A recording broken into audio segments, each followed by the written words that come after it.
ونستغفره ونعوذ بالله من شرور أنفسنا ومن سيئات أعمالنا من يهده الله فلا مضل له ومن يضلل فلا هادي له وأشهد أن لا إله إلا الله وحده لا شريك له وأشهد أن محمدا عبده ورسوله يا أيها الذين آمنوا اتقوا الله حق تقاته ولا تموتن إلا وأنتم مسلمون يا أيها الناس اتقوا ربكم الذي خلقكم من نفس واحدة وخلق منها زوجها وبث منهما رجالا كثيرا ونساء واتقوا الله الذي تساءلون به والأرحام إن الله كان عليكم رقيبا يا أيها الذين آمنوا اتقوا الله وقولوا قولا سديدا يصلح لكم أعمالكم ويغفر لكم ذنوبكم ومن يطع الله ورسوله فقد فاز فوزا عظيما أما بعد فإن خير الحديث كتاب الله وخير الهدي هدي محمد صلى الله عليه وسلم وشر الأمور محدثاتها وكل محدثة بدعة وكل بدعة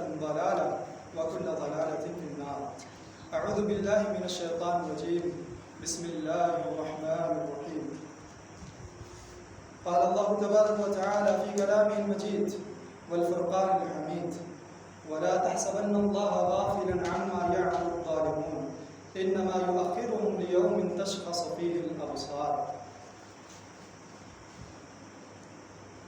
حاضرین جمعہ و جماعت، عزیز بچوں، نوجوان ساتھیوں، بزرگوں، تمام قسم کی تعریفات، توصیفات، کبریائی و بڑائی، حمد و ثنا، بزرگی اسی اللہ رب العزت کے لیے لائق و زیبا ہے کہ جس اللہ رب العالمین نے ہم انسانوں کی تخلیق فرمائی، اس کائنات کی تخلیق فرمائی، ہماری زندگی کی جو ضروریات تھیں ان ضروریات کو ہماری زندگی کے لیے فراہم کیا، ہماری جو ضرورتیں تھیں دیکھنے کے لحاظ سے دنیا کو، ہماری جو ضرورتیں تھیں سننے کے لحاظ سے دنیا کو، اور ہماری جو ضرورتیں تھیں لوگوں کو ہم سے جوڑنے کی، اللہ تبارک و تعالیٰ نے ان تمام ضروریات کو ہمارے لیے مہیا کر ہماری نگاہوں کے سامنے یہ دنیا کی جتنی بھی چیزیں نظر آ رہی ہیں، یہ دنیا کی جتنی بھی چیزیں، ہمارے رشتہ دار، ہمارے ماں، ہمارے باپ، ہماری کھیتیاں، ہماری دکانیں، ہماری تجارتیں، ہمارے مکانات، آسمان پہ چمکتے دمکتے ستارے اور سورج، چاند اور آسمانوں سے پھر ہونے والی بارشیں، بادلوں کا یہاں سے وہاں جانا، اس زمین پر رہنے والے کیڑے مکوڑے، بڑی بڑی مضبوط ترین جانور اور ہلکے پھلکے دکھنے والے جانور، پھر سمندر کے اندر جو اتنا بے حساب جو رب ذوالجلال نے پانی مہیا کر دیا، پھر اس کے اندر رہنے والی جو مخلوقات رب ذوالجلال کی، الغرض دنیا کی جتنی بھی چیزیں ہمیں نظر آ رہی ہیں اور جتنی نہیں نظر آ رہی، ساری چیزوں کو وجود میں لانے والا، اگر کسی کی ذات تنہا کسی کی ہے، اگر کسی کی ذات اس کو پیدا کرنے والی ہے تنہا، وہ رب ذوالجلال کی، وہ اللہ رب العالمین کی، وہ اللہ رب العزت کی، جس کے بارے میں اللہ تبارک و تعالیٰ کے پیدا کردہ انسانوں نے نہیں جانا، اس کا مقام، اس کی حیثیت، اس کا تعارف، اس کی معرفت نہیں حاصل کی۔ ہم دنیا کی ہر چیز جاننے کے درپے ہوتے ہیں، ہر چیز کے جاننے کے پیچھے لگے رہتے ہیں، لیکن اپنے مالک، اپنے خالق، اپنے پروردگار اور اس کائنات کے نظام کو چلانے والا اس کی فکر ہمیں نہیں ہوتی۔ میں آپ کو بتلا دوں، اللہ تبارک و تعالیٰ نے قرآن کے اندر ایک چیز عقل رکھنے والوں کے لیے بیان کی، ایک چیز، ایک معمولی چیز عقل رکھنے والوں کے لیے، جس کے پاس عقل ہے انسان میں سے، اس کے لیے ایک معمولی سی مثال دے بتا رہا ہے۔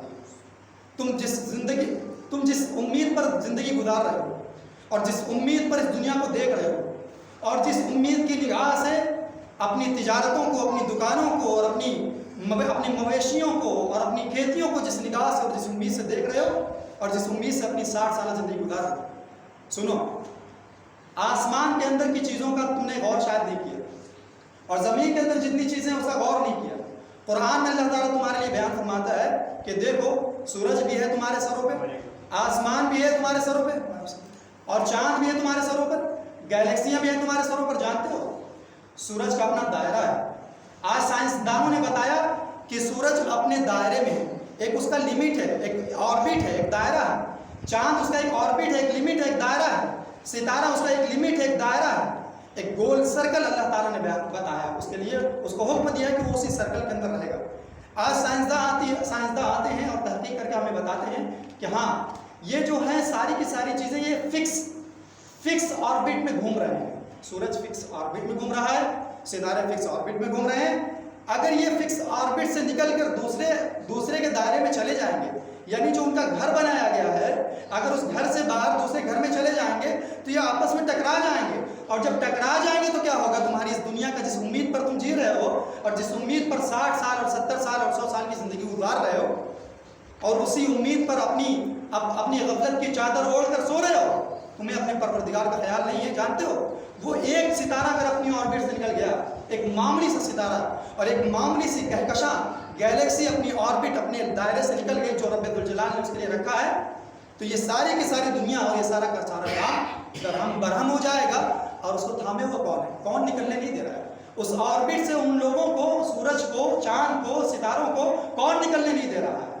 اس سرکل سے، جو گول سرکل اللہ نے بنایا، وہ ہمیں سرکل نہیں دکھ رہا، لیکن وہ اللہ کا بنایا ہوا ہے۔ سائنسدانوں نے ہمیں بتایا، اللہ نے بتایا تو تمہیں ہمیں نہیں پتا، ہمارے حلق سے نہیں اترا، لیکن جب انسانوں نے بتا دیا تحقیق کر کے، تب ہمارے حلق سے اتر گیا۔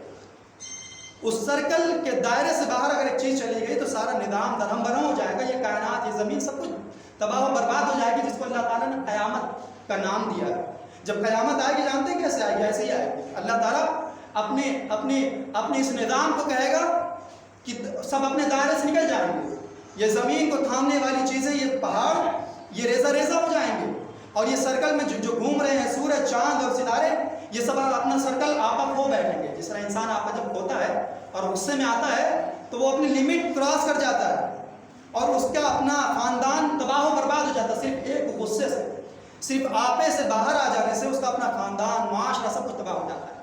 جب یہ اپنی لمٹ کراس کر جائیں گے تو پھر قیامت آ جائے گی۔ اللہ تعالیٰ کون ہے جو اس نظام کو تھامے ہوا ہے، اور کون ہے جو اس سے غافل نہیں ہے؟ کون ہے جو اس نظام کو پوری یکجہتی کے ساتھ چلا رہا ہے کہ جس کو تھامنے کی طاقت کسی اور میں نہیں ہے؟ وہ کون ہے؟ اللہ تعالیٰ نے اپنی طرف منسوخ کیا، کیا کہا؟ لہو ما فی السماوات و ما فی الارض۔ وہی ہے وہ، کون ہے؟ وہی ہے۔ یہ وہ جملہ ہے جس پر غور کرنے کی ضرورت ہے۔ یہ وہی ہے کا مطلب ہوتا ہے یہ وہی ہے ذات، اور یہ وہی اللہ رب العالمین ہے، یہ وہی ساری کائنات کا پالنہار ہے، یہ وہی سارے انسانوں کا پیٹ پالنے والا ہے، اور یہی وہ ہے جو انسانوں کو ان کی ماؤں کے اندر زندگی دینے والا ہے۔ یہ لہو ما فی السماوات و ما فی الارض، یہ آسمانوں میں جو کچھ دکھ رہا ہے اور یہ زمینوں میں جو کچھ دکھ رہا ہے انسانوں، یہ سب اسی کی ذات کا حکم اس پر چل رہا ہے، اسی کی ذات کا سکہ اس پر چلتا ہے۔ کوئی فرشتہ اس پر اپنا دسترس جمائے ہوا ہے؟ نہیں۔ کوئی نبی اس پر اپنا دسترس جمائے ہوا ہے؟ نہیں۔ کوئی اختیار، کسی اور کا کوئی اختیار چل رہا ہے اس کائنات پر؟ نہیں۔ اگر کسی اور کا اختیار چلتا، جانتے ہیں ایک نبی، یہ ایک جو ہے فرشتہ ایک ستارے کو دیکھ پاتا تو پتہ چلتا کہ جو ہزاروں ستارے ہیں یہ آپس میں لڑ بھڑ جا رہے ہیں۔ ایک بزرگ، لوگ پتہ کیا عقیدہ رکھتے ہیں، کہتے ہیں کہ یہ دنیا کو تھامے ہوئے ہمارے قطب اور ابدال، پھر اللہ کے، اور جو کوئی ان چیزوں کا انکار کرتا ہے، جانتے ہیں اس کے اوپر کیا الزام لگتا ہے؟ ارے یہ گستاخ اولیاء ہے، ہم نے یہ جملہ کہہ کر کہ ساری کائنات کا نظام قطب اور ابدال تھامے ہوئے ہیں۔ آسمان کو روکے ہوئے کون؟ قطب اور ابدال۔ زمین کو کون تھامے ہوا ہے؟ قطب اور ابدال۔ ہم اگر اس کا انکار کریں اور قرآن کی روشنی میں، تو ہم پر یہ الزام لگتا ہے کہ یہ گستاخ اولیاء ہیں، یہ گستاخ رسول ہیں۔ ہم پر یہ الزام لگتا ہے کہ یہ گستاخ ہیں دین کے، شریعت کے، اسلام کے۔ میں بتاؤں کہ ان لوگوں نے کتنی بڑی گستاخیاں کی، انہوں نے پروردگار کے حق میں گستاخی کی ہے۔ وہ گستاخ رب ہیں، اور جو رب کا گستاخ ہو، جو اللہ رب العالمین کا گستاخ ہو، جس نے اس کو زندگی دی، جس نے اس کو آنکھیں دی، جس نے اس کو زندگی دی، جس نے اس کو قوت دی اس کے پاؤں میں چلنے کی، جس نے اس کو قوت دی اس کے ہاتھوں میں، اور جس نے اس کو ساری زندگی اس کے انتظامات کیے، ضروریات زندگی مہیا کی، وہ اس پروردگار کا گستاخ ہے۔ اور جان جاؤ، جو اپنے مالک کا گستاخ ہو جائے گا، جو اپنے مالک کا بے وفا ہو جائے گا، جو اپنے مالک کا غدار ہو جائے گا، اس کو پھر کہیں ٹھکانہ نہیں ملے گا، نہ اس دنیا میں کہیں ٹھکانہ ملے گا اس کو، نہ آخرت کے اندر۔ کہ جس آخرت کے بارے میں آج تو دنیا کی بات چاہتے ہیں بہت سی ہیں، لیکن اس آخرت کے اندر کیا کرو گے؟ اس آخرت کے اندر وہ لوگ کیا کریں گے کہ قطب اور ابدال کا نام لے کر اور انبیاء اور رسولوں کا نام لے کر وہ اللہ کی شان میں جب گستاخی کرتے ہیں، تو وہ اس قیامت کے دن کے بارے میں کیا کہیں گے کہ جس دن کے بارے میں اللہ جب ساری مخلوق کو اپنی نگاہوں کے سامنے کھڑا کر دے گا، سارے انسانوں کو، سارے نبیوں کو، سارے مخلوق کو جب قبروں سے نکال کر اپنے نگاہوں کے سامنے کھڑا کر دے گا اور یہ آواز لگائے گا، یہ رب ذوالجلال، یہ خالق کائنات، اس سے ساری کائنات کا پروردگار آواز لگائے گا۔ کیا آواز آئے گی؟ کوئی اور آواز لگائے گا؟ کوئی اور کسی اور کی آواز آئے گی؟ اللہ کہے گا لمن الملک اليوم، لمن الملک اليوم، تم فلاں جگہ کے بادشاہ تھے دنیا میں، تمہیں فلاں جگہ کی چودراہٹ ملی تھی دنیا میں، لیکن آج بتاؤ انسانوں تم بھی موجود ہو، اے جبرائیل تم بھی موجود ہو، اے میکائیل تم بھی موجود ہو، اور جتنے فرشتے ہیں تم بھی موجود ہو، آدم علیہ السلام سے لے کر محمد رسول اللہ صلی اللہ علیہ وسلم سارے انبیاء بھی موجود ہیں سامنے۔ اللہ تبارک و تعالیٰ کی یہ پکار کس کے لیے؟ ساری مخلوق کے لیے، فرشتوں کے لیے بھی ہے، آدم علیہ السلام سے لے کر محمد رسول اللہ صلی اللہ علیہ وسلم تک کے لیے بھی، پھر سارے انسانوں کے لیے بھی، سارے جانوروں کے لیے بھی، ساری مخلوق کے لیے کیا پکار ہوگی؟ لمن الملک اليوم، آج بادشاہت کس کی ہے؟ آج کس کا اختیار چلے گا؟ آج فیصلہ کون کرے گا؟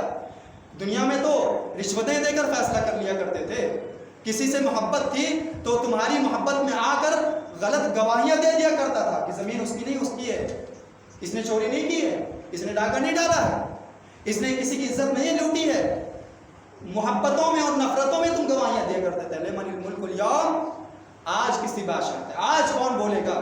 آج کس کی زبان چلے گی؟ اللہ تبارک و تعالیٰ خود ہی کہے گا، کسی کی آواز نہیں آئے گی، نہ کسی نبی علیہ السلام کی، عیسیٰ علیہ السلام بولیں گے۔